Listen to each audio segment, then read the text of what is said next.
നമസ്കാരം, മലയാളി വാർത്തയിലേക്ക് സ്വാഗതം. പലസ്തീൻ സായുധ സംഘടനയായ ഹമാസ് സഹസ്ഥാപകൻ ഹക്കം മുഹമ്മദ് ഇസ അൽ ഇസ എലിമിനേറ്റഡ്. ഇസ്രായേൽ സൈന്യമാണ് ഈ വിവരം അറിയിച്ചിരിക്കുന്നത്. അതായത് ഈ ഹമാസിന്റെ സഹസ്ഥാപകനെ ഇസ്രായേൽ വധിച്ചിരിക്കുകയാണ്.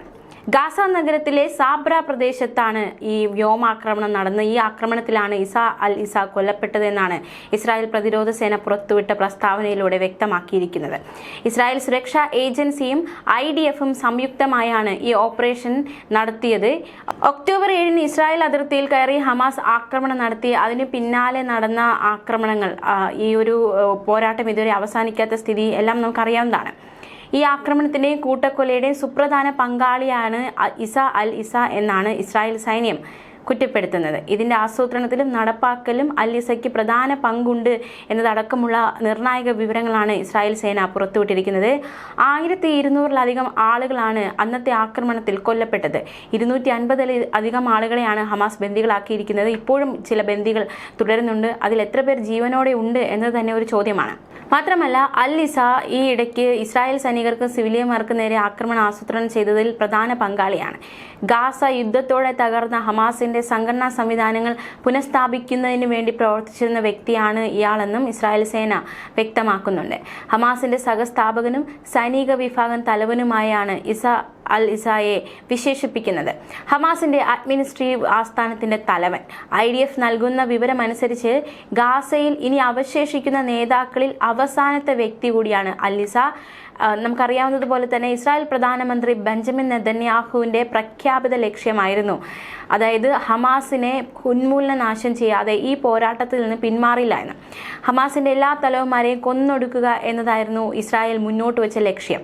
എന്തായാലും ആ ലക്ഷ്യത്തോട് ഇസ്രായേൽ അടുത്തിരിക്കുന്നു എന്നതടക്കമുള്ള ചോദ്യങ്ങൾ ഇയാളുടെ വധത്തോടെ മനസ്സിലാക്കാൻ സാധിക്കുന്നുണ്ട്. എന്തായാലും ഇസ അൽ ഇസയെ വധിച്ചതായി ഇസ്രായേൽ സൈന്യം വ്യക്തമാക്കിയിരിക്കുകയാണ്. അതേസമയം US പ്രസിഡന്റ് ഡൊണാൾഡ് ട്രംപ് ഗാസയിൽ വെടിനിർത്തൽ അടുത്ത ആഴ്ചക്കകം പ്രതീക്ഷിക്കാം എന്ന ഒരു പ്രഖ്യാപനം നടത്തിയിരുന്നു. ഇതിന് പിന്നാലെ ഇസ്രായേൽ ആക്രമണങ്ങൾ പ്രദേശത്ത് രൂക്ഷമായി തുടരുകയാണ്. ഗാസ സിറ്റിയിൽ അഭയാർത്ഥികൾ തങ്ങിയിരുന്ന പലസ്തീൻ സ്റ്റേഡിയത്തിന് നേരെ ആക്രമണം. കുട്ടികൾ ഉൾപ്പെടെ 20 പേർ കൊല്ലപ്പെട്ടു. കഴിഞ്ഞ 24 മണിക്കൂറിനുള്ളിൽ 81ഓളം പേർ കൊല്ലപ്പെട്ടു എന്ന് ഗാസ ആരോഗ്യ മന്ത്രാലയം വ്യക്തമാക്കി. ഇസ്രായേൽ ആക്രമണങ്ങളായി ജൂണിൽ മാത്രം 13 പലസ്തീൻ കായിക താരങ്ങൾ കൊല്ലപ്പെട്ടു എന്നാണ് പലസ്തീൻ ഒളിമ്പിക് കമ്മിറ്റി കണക്കുകൾ പുറത്തുവിട്ടിരിക്കുന്നത്. അതേസമയം ഇനി നമുക്ക് ഇറാനിലേക്ക് പോകാം. ഇറാനിൽ നിന്ന് വരുന്ന വാർത്തകൾ കൂടി നോക്കാം. അതായത് ആയത്തുള്ള അലി ഖമേനിയുടെ ഒരു മുന്നറിയിപ്പ്. ഇറാന്റെ ആണവ കേന്ദ്രങ്ങൾക്കെതിരെ നടത്തിയ ആക്രമണങ്ങളെ US പ്രസിഡന്റ് ഡൊണാൾഡ് ട്രംപ് പെരുപ്പിച്ച് കാണിച്ചെന്ന് ഇറാൻ പരമോന്നത നേതാവ് Ayatollah Ali Khamenei. Iran Israel വെടിനിർത്തൽ നിലവിൽ വന്നതിന് ശേഷമുള്ള ആദ്യ പ്രതികരണമായിരുന്നു ഇത്. US-ന്റെ സമ്മർദ്ദങ്ങൾക്ക് ഇറാൻ ഒരിക്കലും വഴങ്ങിക്കൊടുക്കില്ല. അമേരിക്കൻ പ്രസിഡന്റ് സംഭവങ്ങളെ കൂടുതൽ പെരുപ്പിച്ച് കാണിച്ചു. ഇറാന്റെ ആണവ പദ്ധതി പിന്നോട്ടടിച്ചെന്ന ട്രംപിന്റെ വാദങ്ങളെയും അദ്ദേഹം തള്ളുകയാണ്.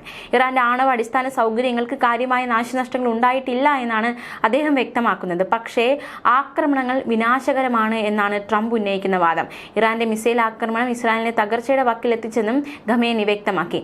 ഇറാന്റെ ഫോർഡോ യുറേനിയം ഉൾപ്പെടെയുള്ള പ്രധാന ആണവ കേന്ദ്രങ്ങളാണ് US-ന്റെ ബോംബ് ആക്രമണത്തിൽ തകർന്ന് തരിപ്പണമായത്. പക്ഷേ ആണവ കേന്ദ്രങ്ങളിൽ സൂക്ഷിച്ചിരുന്ന യുറേനിയം നീക്കം ചെയ്തെന്ന ആരോപണങ്ങളും ശക്തമായിരുന്നു. ആണവ പദ്ധതിയുമായി ഇറാൻ മുന്നോട്ട് പോവുകയാണെങ്കിൽ വീണ്ടും ആക്രമിക്കുമെന്ന് US പ്രസിഡന്റ് ഡൊണാൾഡ് ട്രംപ് ഭീഷണിപ്പെടുത്തിയിട്ടുമുണ്ട്. ആണവ കേന്ദ്രങ്ങളിലെ US ആക്രമണം കാര്യമായി ഏഷ്യയില്ല.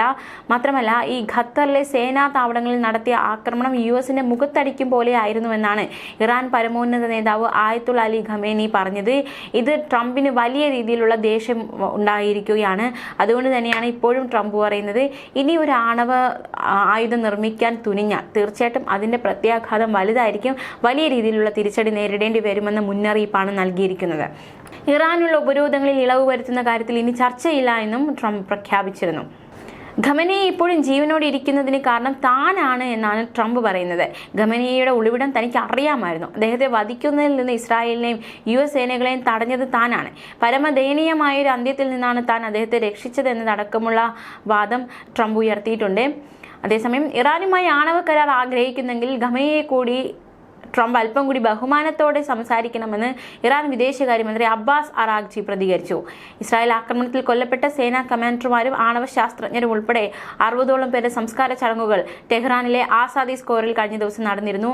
1000ഓളം ജനങ്ങളാണ് ഈ സംസ്കാര ചടങ്ങുകൾക്ക് പങ്കെടുക്കാൻ എത്തിയത്. ഇറാന് കനത്ത നഷ്ടമാണ് ഉണ്ടായിരിക്കുന്നത്. പ്രത്യേകിച്ച് പ്രമുഖരെ അടക്കമാണ് ഇറാൻ ഈ ഒരു ആക്രമണത്തിൽ നഷ്ടമായിരിക്കുന്നത്. ഇറാൻ പ്രസിഡന്റ് മസൂദ് പെസഷ്കിയാൻ ഉൾപ്പെടെ പ്രമുഖർ പങ്കെടുത്ത ചടങ്ങായിരുന്നു കഴിഞ്ഞ ദിവസം ഇറാന്റെ തലസ്ഥാനത്ത് അരങ്ങേറിയത്.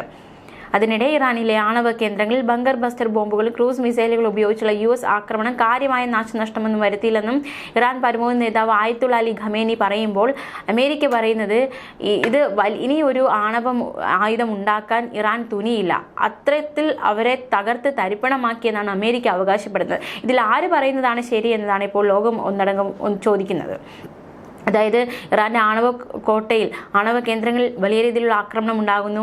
ഇറാന്റെ ആയുധ നിർമ്മാണമൊക്കെ തടസ്സപ്പെടുന്നു. ഇനി ഒരിക്കലും ഇറാൻ അത്തരത്തിൽ ആണവായുധം നിർമ്മിക്കാൻ സാധിക്കില്ല, ആ രീതിയിൽ ഞങ്ങൾ ആക്കിയിട്ടുണ്ട് എന്നതടക്കമുള്ള അവകാശവാദം ഒരു സൈഡിൽ നിൽക്കുമ്പോൾ ആണവായുധങ്ങൾ ഉണ്ടാക്കുന്ന അല്ലെങ്കിൽ ഞങ്ങൾക്ക് വലിയ നാശനഷ്ടങ്ങളൊന്നും ഉണ്ടായിട്ടില്ല എന്ന് ഇറാനും അവകാശപ്പെടുന്നുണ്ട്. മാത്രമല്ല യുറേനിയം ഈ രാജ്യത്ത് നിന്ന് ഇറാൻ മാറ്റിയിരുന്നു ഈ ആക്രമണത്തിന് മുന്നേ തന്നെ. അതുകൊണ്ട് തന്നെ തീർച്ചയായിട്ടും അവർക്കൊരു ആണവായുധം ഉണ്ടാക്കാനുള്ള സാധ്യത മുന്നിലുണ്ട്.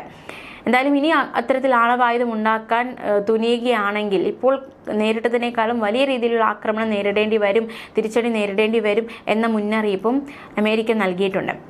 12 ദിവസം നീണ്ട ഇസ്രായേൽ ഇറാൻ യുദ്ധത്തിൽ US ഡൊണാൾഡ് ട്രംപ് ഇടപെട്ട് വെടിനിർത്തലായ ശേഷം ഇതാദ്യമായി ഖമേനി നടത്തിയ പരസ്യ പ്രസ്താവനയിലാണ് ഇത്തരത്തിൽ തങ്ങൾക്ക് കാര്യമായ നാശനഷ്ടങ്ങളൊന്നും ഉണ്ടായിട്ടില്ല എന്ന് അദ്ദേഹം പറയുന്നത്. റെക്കോർഡ് ചെയ്ത 10 മിനിറ്റ് പ്രസംഗം ഇറാൻ സർക്കാരാണ് സംപ്രേഷണം ചെയ്തത്. ഇറാനെതിരെ ആക്രമണത്തിന് US ഇനി തുനിയരുതെന്ന് ഖമേനി മുന്നറിയിപ്പ് നൽകി. ഖത്തറിലെ സേനാ താവളത്തിൽ ഇറാൻ നടത്തിയ പ്രഹരം അമേരിക്കയ്ക്ക് മുഖത്തടി കിട്ടിയതുപോലെയാണ് എന്നും അദ്ദേഹം പറഞ്ഞു. US ആക്രമണത്തിലൂടെ ഇറാന്റെ ആണവ പദ്ധതിയെ പൂർണ്ണമായും തുടച്ചു നീക്കുന്ന ട്രംപിന്റെ അവകാശവാദം അതിശയോക്തി കലർന്നതാണെന്നും ഖമേനി വ്യക്തമാക്കി. വിശേഷിച്ചൊന്നും അവർ നേടിയില്ല എന്നും അദ്ദേഹം പറഞ്ഞു. അതേസമയം ഇസ്രായേൽ ആക്രമണം രൂക്ഷമായതോടെ ഖമേനിയെ രഹസ്യ കേന്ദ്രത്തിലേക്ക് മാറ്റിയിരുന്നു. ഇതിനിടെ ഇസ്രായേൽ US ആക്രമണങ്ങൾ കാരണം ഇറാനിലെ ആണവ കേന്ദ്രങ്ങൾക്ക് വളരെ കാര്യമായ കേടുപാടുകൾ സംഭവിച്ചിട്ടുണ്ടെന്ന് UNന്റെ ആണവോർജ്ജ ഏജൻസി ഡയറക്ടർ റഫേൽ ഗ്രോസിയും പ്രതികരിച്ചിരുന്നു. പക്ഷേ ഇവരുടെയൊക്കെ പ്രതികരണം ഇങ്ങനെ നിൽക്കുമ്പോഴാണ് ഖമേനി പറയുന്നത് വലിയ രീതിയിലുള്ള നാശനഷ്ടങ്ങളൊന്നും ഉണ്ടായിട്ടില്ല എന്ന്. എന്തായാലും നശിപ്പിക്കപ്പെട്ടെന്ന് പറയാൻ, എല്ലാം നശിക്കപ്പെട്ടു എന്ന് പറയാനാകില്ല എങ്കിലും വലിയ തോതിലുള്ള കേടുപാടുകൾ സംഭവിച്ചിട്ടുണ്ട് എന്നാണ് മനസ്സിലാക്കാൻ സാധിക്കുന്നത്. അത്തരത്തിലുള്ള റിപ്പോർട്ടുകളാണ് പുറത്തു വരുന്നത്. അതേസമയം ഗാസയിലേക്ക് വരികയാണെങ്കിൽ ഗാസയിലെ വെടിനിർത്തലിന് ശ്രമം US ഊർജിതമാക്കിയിരിക്കുകയാണ്. ഖത്തർ, ഈജിപ്ത് എന്നിവരുമായി ചേർന്ന് മധ്യസ്ഥ ശ്രമം വേഗത്തിലാക്കും. യുദ്ധാനന്തര ഗാസ ഭരിക്കാൻ അറബ് രാജ്യങ്ങളുടെ മേൽനോട്ടത്തിൽ പ്രത്യേക സമിതിക്കും US നീക്കമുണ്ട്. ന്യൂസ് ഡെസ്ക് മലയാളി വാർത്ത.